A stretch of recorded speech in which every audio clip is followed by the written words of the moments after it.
Good afternoon or good day, whatever time you're viewing this, everyone. This again is Mike Berger with NC Planning, bringing you another Daily Counsel video and another chat with one of our friends in the business space. Today I've got with me Will Barfield, one of the principals of Barfield Revenue Consulting. I've got Will with me. He's a real team player kind of guy, which is why I've got my Pittsburgh Pirates hat on, and that's right. not totally truthful. I'm in dire need of a haircut. That's part of the reason. But Will, thanks for joining us today. We've been talking with a lot of business owners, as I know you have. Can you tell us a little bit about your role, your objectives at Barfield Revenue Consulting, what you do on a day-to-day basis, and what you're seeing in the business space now that we're dealing with this COVID-19 pandemic? Sure thing, Mike. And again, thank you for the invitation. I do love the Pirates hat. My wife and I were commenting recently about one of your videos, and I said, that looks like he's got quarantine hair. And then the next time I see you, you got a Pittsburgh Pirate hat on. So that's the level we've reached. That's right. That's right. So quick and dirty on me. I'm a local guy. I went to high school in Raleigh. I went to college, Chapel Hill. I've been in local outside sales and business development for the last 22 years here in our market in the Triangle. Started a company with my wife 3 years ago called Barfield Revenue Consulting. That was on the heels of working for Rod and Lee Frankel at Frankel Staffing Partners for over 12 years. So in total, I've been in the staffing and recruiting industry since 2004. So this is my second recession in our local market.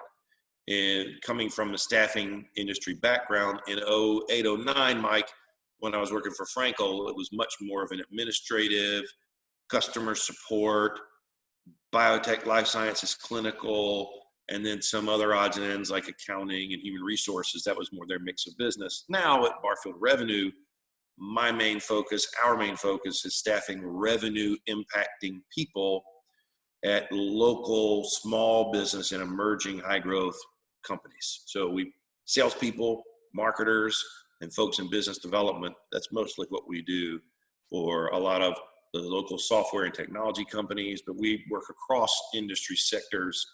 Really anyone in a B2B or B2C situation that needs a human being in the building or out in the field that can impact revenue, that's what we do, entry level to leadership. So hopefully that background helps to set the stage for some of the comments I'm going to provide. As a guy who went through the last recession and experienced that dip down into it and that trough and that rise out, and is now experiencing this one, I can tell you it's drastically different. At Frankel, we were able to see that downturn coming probably about a year out, Mike. Towards the latter part of 07, we could start to see some things that were going on that were impacting some of our clients. We had time to pivot, get into some other business segments, come up with some creative ideas, and try to shelter ourselves from the hit. And we ended up, as everyone did, taking a hit and really having about 4 quarters of loss as you compared them to a year prior, right? So Q4 of 08 through Q3 of 09, as you look back a year prior, we're down as compared to that measurement, but then we were starting to come out of that by the fourth quarter of 09. Why is that? Well, we're in a very small business powered market here. We've got 3 great universities. We've got the Research Triangle Park area. We've got a lot of innovation, software, medical, healthcare, technology. We've got a lot of alternative investment vehicles and capital available for companies to grow. So we kind of pulled ourselves out of that faster, and I would expect the same thing this time around with regard to our market recovery as compared to some other places in the country. The difference in the collapse this time has been that instead of it being kind of a slower fall into a deep trough, this was a cliff into a crater. I mean, it was just straight down, and we've got a deep hole. We got a 30 million plus unemployed nationally. And what I'm seeing and have for the last 30 to 45 days is a market in shock. I think that it's a combination of the first thing that happened to us and our staffing agency is our client said, we're going to put stuff on hold. We're going to wait and see, which is the prudent decision to make given what was happening in the market. But it happened very rapidly and all at the same time. Everything seized up at the same time, right? Like stock market fell almost 3,000 points on March the 16th, and everything became real, and everything seized up across the country. Governors start shutting states down, and we all just hit a very rapid stop.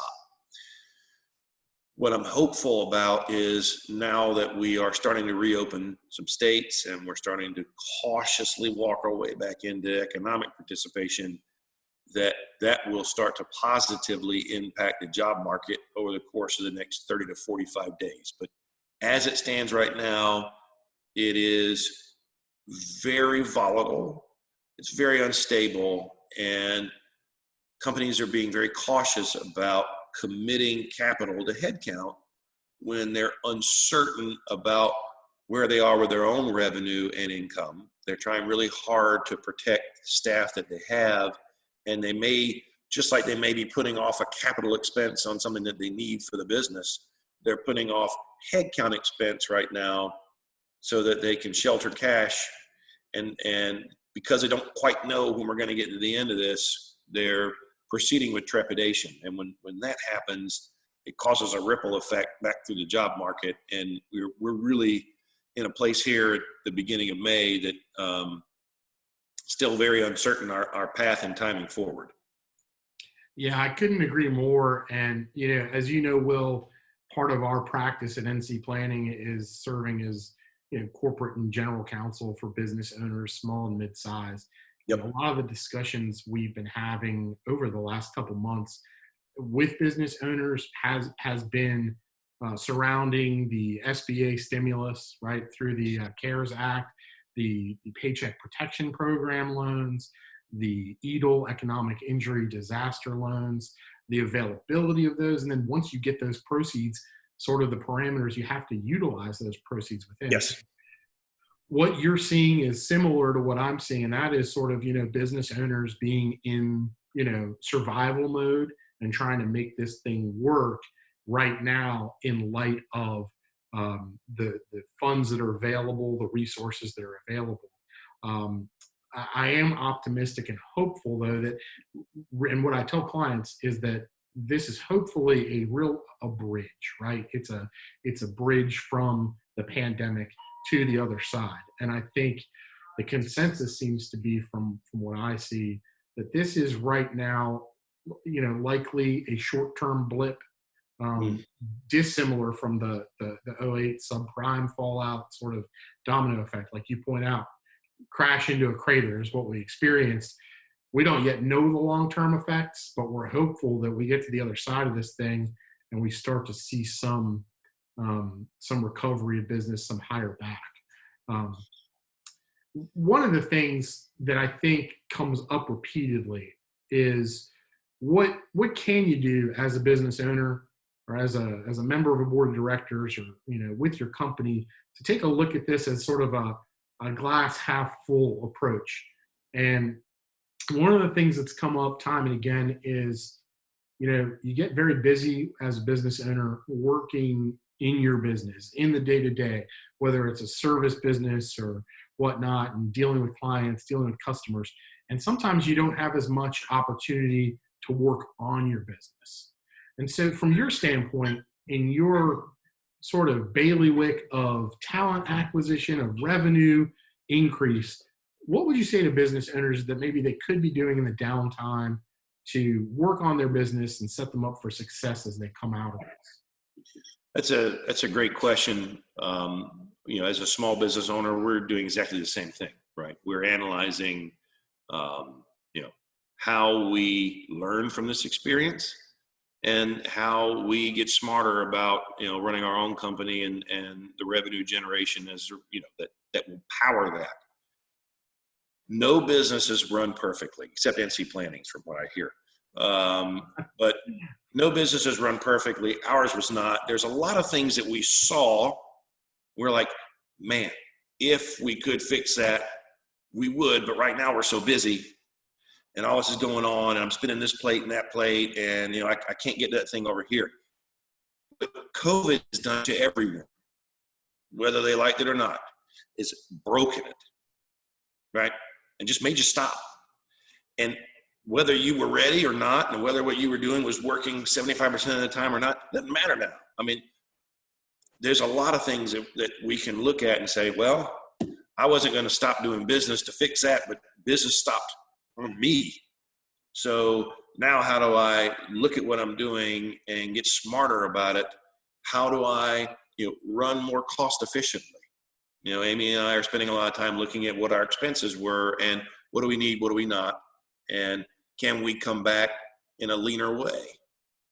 We're counseling clients on, hey, I know in the past you did not have a remote work policy. Look what you've just had to adjust to.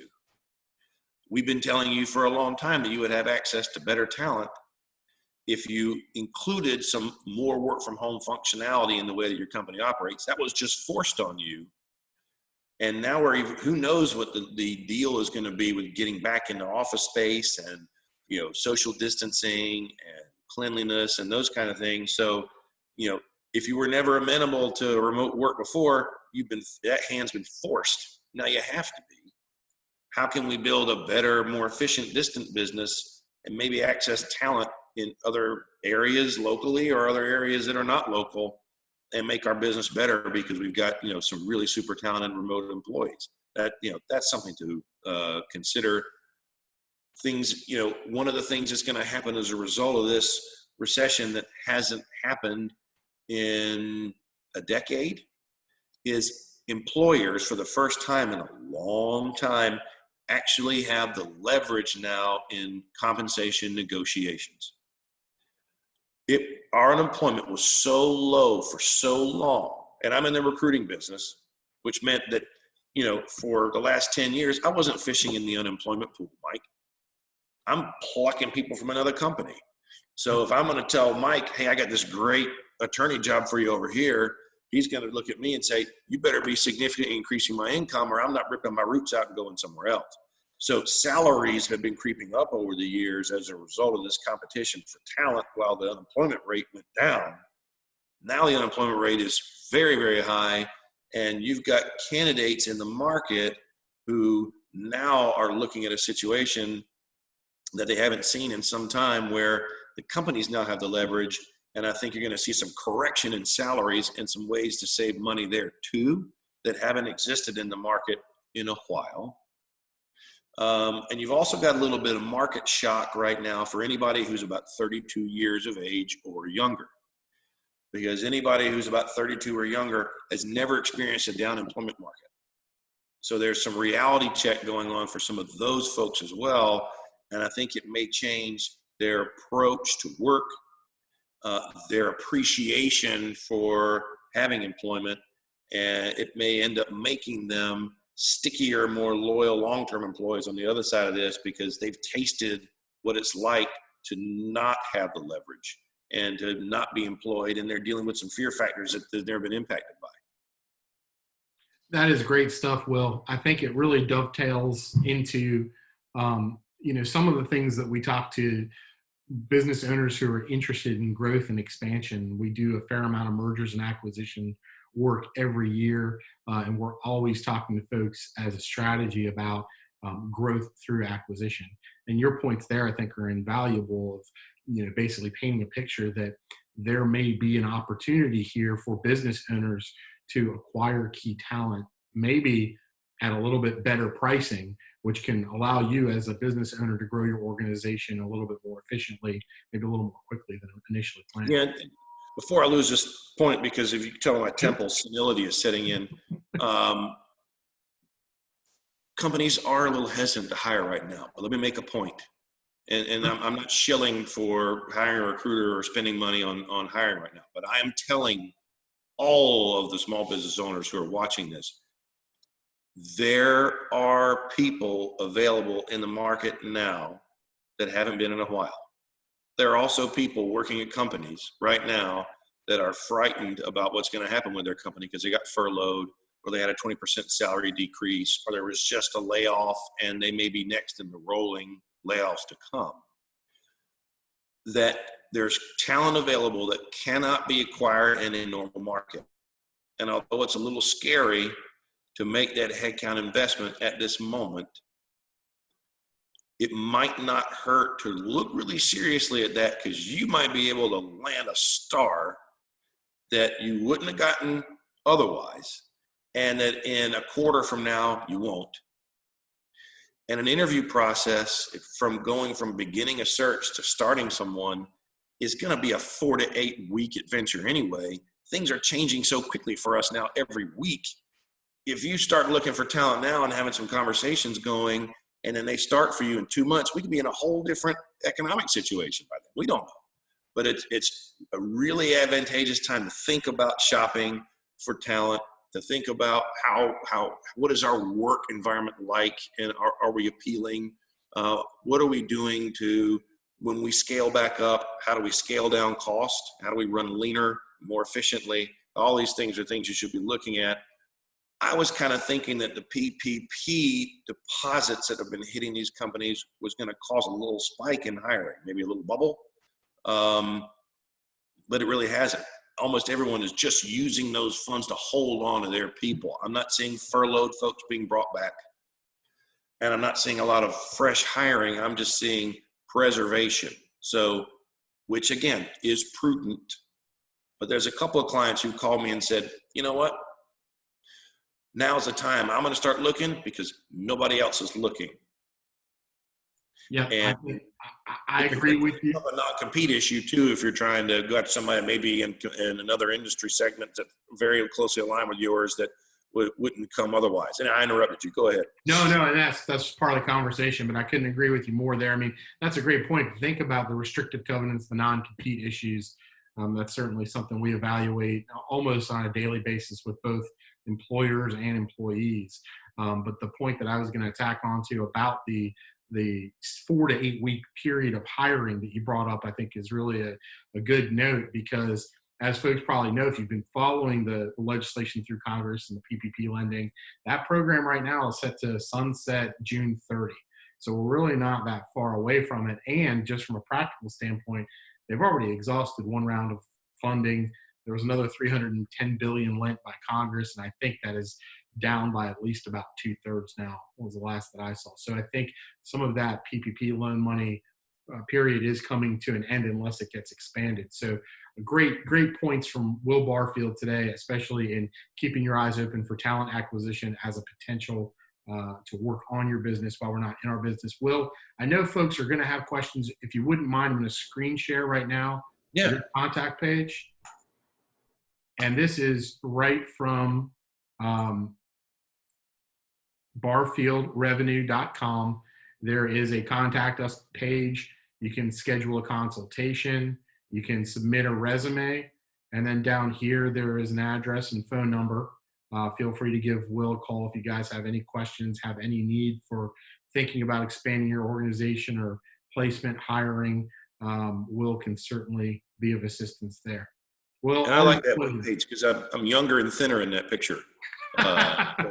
Thank you for showing that. I appreciate it. That's part of the objective, right? Thanks for joining us, Will. Stay safe. We'll see you soon. It was a pleasure, my friend. All the best. All right. Take care.